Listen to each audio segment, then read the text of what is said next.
Hello and welcome back to FT Business School. Talk to almost any management professor and they'll tell you that business schools are in trouble. If they stick to their existing business models, many could literally go out of business.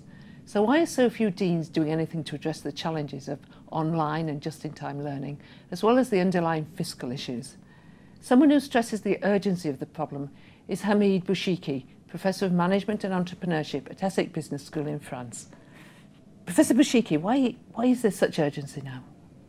Well, there is urgency, I think, because there are, you see many clouds gathering over the business school planet. There are some very serious signals, including, for example, a decline in the number of candidates taking the GMAT. You have, of course, the Moocs and the prospect of delivering instruction at a fraction of the cost. You also have all the discussion that we hear a lot in the US, not probably as much yet in Europe, about tenure and the implications of that model for or the limitations that it imposes on on business schools' ability or potential to change. And I can go on enumerate many signals that indeed we should worry about the future of business schools. Yeah, but if these signals are so clear, why is nobody doing anything about it?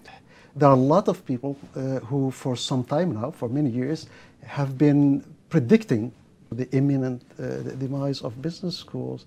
And yet, at the same time, you see a remarkable continuity in how our schools continue to evolve. I mean, we continue to do more of the same. You look across the board. Although many schools are today claiming to be innovative or on the cutting edge of innovation, the truth of the matter is that we all keep adding physical facilities, adding programs, investing in IT, infrastructure, and investing heavily in branding and marketing. So the response so far seems to have been, and this is collectively, seems to have been more of the same. Right.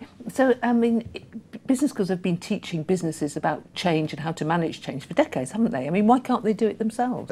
Business schools promote innovation, change, entrepreneurship, and so on and so forth.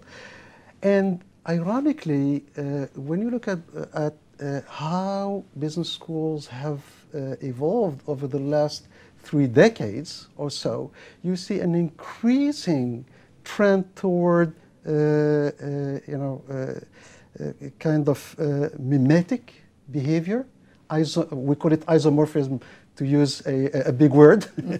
So they're looking at other business schools and doing the same thing? And this is also something that you see in other contexts. It's much easier to do what the majority, like the majority, or to, I mean, I'm not going to use the word herd-like, but there's something of this. I mean, the business schools basically have been trying to tinkering with at the periphery of the business model.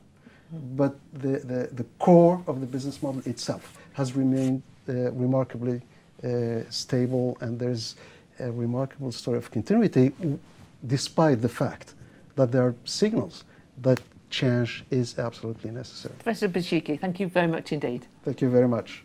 For more features and videos on reinventing business schools, go to ft.com/business education. When an individual student is trying to decide whether college is worth it or not, Peter Capelli of Wharton has just written a book that's meant as a guide in trying to answer that question.